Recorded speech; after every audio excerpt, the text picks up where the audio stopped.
ነገ ማለትም ከአንድ ቀን በኋላ ጥር 18 ለመሆኑ ጥር 18 ምን አለ እንዴ?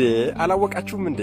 በማንኛውም ምድራዊ ችግር ላይ ሆነን ስሙን ስንጠራው ከአውሎ ነፋስ ፈጥኖ የሚደርስልን ቅዱስ ሰማዕት። አዎ ስሙን በመጥራት ብቻ ጠላቶቻችንን እንደ ትቢያ የሚበትንልን እንደ ጢስ የሚያተንልን ቅዱስ።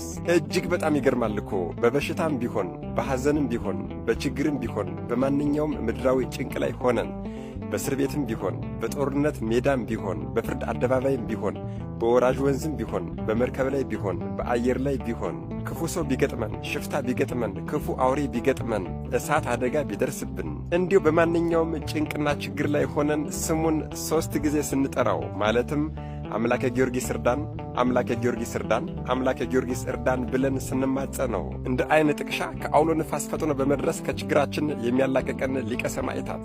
አደራ ብያለሁ፣ አደራ። ልዩና አስደናቂ የሆነውን ቃል ኪዳኑን ወደ መጨረሻ እመጣበታለሁ። ይህንን ቪዲዮ አንድ ቀን ቀድሜ የሰራሁበት ምክንያት ሁሉም ሕዝበ ክርስቲያን የጥር 18ን ዓመታዊ ክብረ በዓል አውቆና ተረድቶ ቃል ኪዳኑንም ተገንዝቦ ለበዓሉ እንዲዘጋጅ ከማለት ስለሆነ የምትችሉ በጣም ብዙ ጊዜ ካልሆነም በዕለተ ቀኑ ልክ 18 ጊዜ የማትችሉ ደግሞ ቢያንስ 3 ጊዜ ኮፒ ሊንክ በማድረግ ለሁሉም ሰው እንዲዳረስ አድርጉልኝ። ነገ ጥር 18 አንድ ቀን ቀረው። አቤት አቤት አቤት!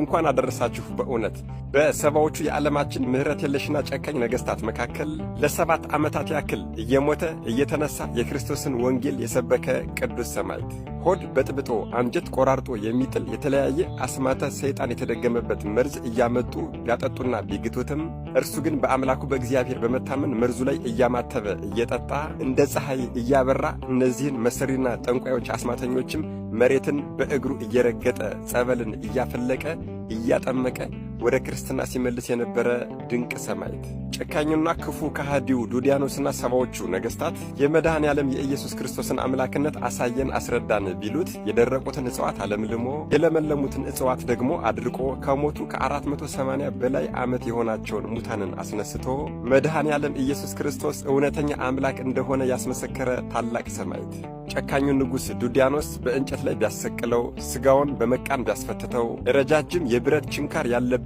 የእግር ጫማ አዘጋጅቶ ያንን አስለብሶ ሂድ እያለ ቢያሰቃየው፣ በሰባ ችንካሮች ቢያስቸነክረው፣ አናቱን በመዶሻ ቢያስቀጠቅጠው፣ በሆዱ ላይ ከባድ ድንጋይ አሳስሮ ቢያንከባልለው፣ ይሄ ቅዱስና ድንቅ የሆነ ሰማዕት ግን ይህንን ከሃዲ ንጉሥና ሰባዎቹን ክፉ ነገሥታት ሳላሳፍራቸው እባክን ነፍሴን አትውሰዳት ብሎ መከራውን ሳይሳቀቅና ሳይፈራ ወደ አምላኩ የጸለየና የተማጸነ ድንቅ ቅዱስ ንጉሡ ዱዲያኖስ የዚህን ቅዱስ ሰማዕት ሥጋውን በመንኰራኩር ፈጭታችሁ በብረምጣድ ቆልታችሁ ይድራስ የተባለ ትልቅ ተራራ ይወስዳችሁ በንፋስ በትኑት ብሎ ቢያዝዝ ጭፍሮቹም በታዘዙት መሠረት የዚህን ቅዱስ ሰማዕት ሥጋ በመንኰራኩር ፈጭተው በብረምጣድ ቆልተው ይድራስ የተባለ ተራራ ላይ ወስደው በንፋስ ቢረጩትና ቢበትኑት የዚህ ቅዱስ ሰማዕት ያረፈበት ሳር፣ ቅጠል፣ ዛፍ፣ ድንጋይ በሙሉ አንደበት አውጥተው ጊዮርጊስ ቅዱሱ ለእግዚአብሔር፣ ጊዮርጊስ ሰማዕቱ ለእግዚአብሔር ብለው ያመሰገኑለት ይህ ኃያል መስተጋድል ገባሬ መንክራት ፀሐየ ልዳ ኮከበ ፋርስ የኢትዮጵያው ገበዝ ሊቀ ሰማዕታት ማር ቅዱስ ጊዮርጊስ ነገ ማለትም ከአንድ ቀን በኋላ ጥር 18 ዝርወተ አጽሙ ማለትም ይድራስ የተባለ ትልቅ ተራራ ላይ ሰውነቱን፣ ገላውን፣ አካሉን በመንኰራኩር ፈጭተው በብረምጣድ ቆልተው በንፋስ የበተኑበት ዓመታዊ ክብረ በዓሉ ነው።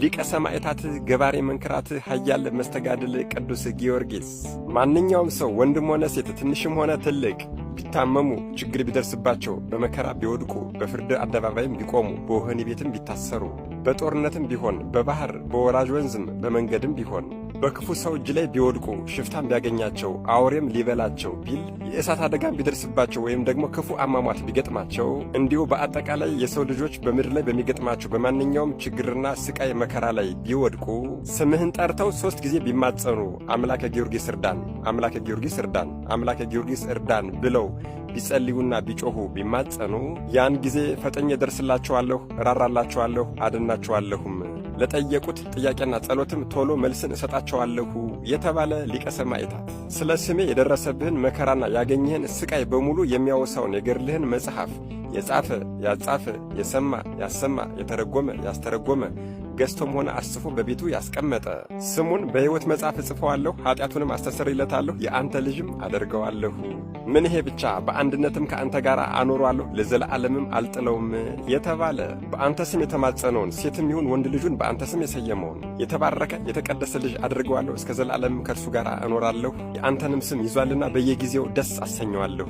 በስምህ በተሠራች ቤተ ክርስቲያን፣ በስምህ በተሰየመች ቤተ ክርስቲያን ጸሎት ለማድረግ የሚሄደውን፣ በዓልህን ለማክበር የሚሄደውን፣ በአንተ ስም ለመማፀን የሚሄደውን፣ ለቤተ ክርስቲያንህ ማንኛውንም አቅሙ የፈቀደውን ትንሽም ይሁን ትልቅ ስጦታ መባዓ ነዋየ ቅድሳት ያበረከተውን ሰው ሁሉ እንደዚሁም ደግሞ በአንተ ስም ለተራበ ያበላው፣ ለተጠማ ያጠጣው፣ ለታረዘ ያለበሰውን፣ የተከዘና ያዘነውን ሰው ደግሞ በአንተ ስም ያጽናናውን ሰው እንደዚሁም ደግሞ የተከበረ የዝክረ በዓልህን ቀን ማለትም ጥር 2 የተወለድክበትን፣ ጥር 18 አጽም የተበተነበትን፣ ሚያዝያ 23 አንገት የተሰየፈበትን እንደዚሁም ደግሞ ኅዳር 7 ቅዳሴ ቤትህንና ነሐሴ 16 ፍልሰተ አጽምህን እነዚህን አበይት በዓላቶችን ያከበረውን ሰው በሙሉ እኔ ቃሌ የማያብል እውነተኛ አምላክ ነኝና በዚህም ዓለም በወዲያኛውም ዓለም እርሱ ሕይወቱን ከአንተ ጋር በአንድነት እንዲኖር አደርገዋለሁ የተባለ ሰማዕት በአንተ ስም እንግዳ የሚቀበልን ሰው በሙሉ ኃጢአቱን አስተሰርይለታለሁ። ወዳጄ ጊዮርጊስ ሆይ ከእናቶች ማኅፀን ከወጡት መጥምቀ መለኮት ቅዱስ ዮሐንስን የሚያክል እንደሌለ ሁሉ ከዚህ በፊት ሰማዕታት ከሆኑት ከዚህ በኋላም ሰማዕታት ከሚሆኑት ከማኅበረ ሰማዕታት በሙሉ አንተን የሚመስል የለም አይኖርም ብዬ እምልልሃለሁ። ለዚህም ማረጋገጫ የሆንልህ ዘንድ በሰማይ አንድ ሥርዓትን ዘርግቼልሃለሁ። እርሱም ማንኛውም ነፍስ ማንኛውም ነፍስ ጻድቅም ትሁን ኃጥእ ከሞተች በኋላ ወደ እኔ መጥታ ፍርድን ከመቀበሏ ወደ ፍርድ አደባባይ ከመቅረቧ በፊት ለቅድስት ሥላሴ የአምልኮ ስግደትን ለእናቴ ለቅድስት ድንግል ማርያም የጸጋ ስግደትን ከሰገደች በኋላ ለአንተ የአክብሮት ስግደትን ሳትሰግድ ፍርድን አትቀበል ብዬ በሰማይ ሥርዓትን ዘርግቼልሃለሁ አለው። ይህ በጠሩት ጊዜ ከአውሎ ንፋስ ፈጥኖ የሚደርሰው ኃያል መስተጋድል ገባሬ መንከራት ኮከበ ፋርስ ፀሐየ ልዳ የኢትዮጵያው ገበዝ ሊቀ ሰማዕታት ቅዱስ ጊዮርጊስ ነገ ማለትም ከአንድ ቀን በኋላ ጥር 18 ዝርወተ አጽሙ ማለትም ይድራስ የተባለ ትልቅ ተራራ ላይ አካሉን በመንኮራኩር ፈጭተው በብረምጣድ ቆልተው በንፋስ የበተኑበት ዓመታዊ ክብረ በዓሉ ነው። ወገኖች የሊቀ ሰማዕታት የቅዱስ ጊዮርጊስን በዓል ላከበርን ሰዎች ምን እንደሚደረግልንና ምን እንደሚሰጠን እንግዲህ አወቅን። ታዲያ ይህንን ቪዲዮም አንድ ቀን ቀደም የሰራሁበት ዋናውና ትልቁ ምክንያት ቃል ኪዳኑን ሰዎች ተረድተውና አውቀውት ለበዓሉ ቀድሞ እንዲዘጋጁ ከማለት ነው። ሰሞኑን እንደምታዩት ቪዲዮዎች እየታዩ ስላልሆነ ይሄ ቪዲዮ ለሁሉም ሰው እንዲዳረስ የምትችሉትን ያክል ኮፒ ሊንክ አድርጉልኝ። የምትችሉ 18 ጊዜ፣ የማትችሉ ደግሞ ቢያንስ 3 ጊዜ ኮፒ ሊንክ በማድረግ ለሁሉም ሰው እንዲዳረስ አድርጉልኝ። ለቤቱ አዲስ የሆናችሁ ፎሎ ማድረግ እንዳይረሳ። መድኃኔ ዓለም ኢየሱስ ክርስቶስ ከፈጥኖ ደራሹ ከሊቀ ሰማዕታት ማር ቅዱስ ጊዮርጊስ ረድኤት፣ በረከት፣ ምልጃ፣ ቃል ኪዳን፣ ፍቅር፣ ጽናት አይለየን። አሜን። ይቆየን።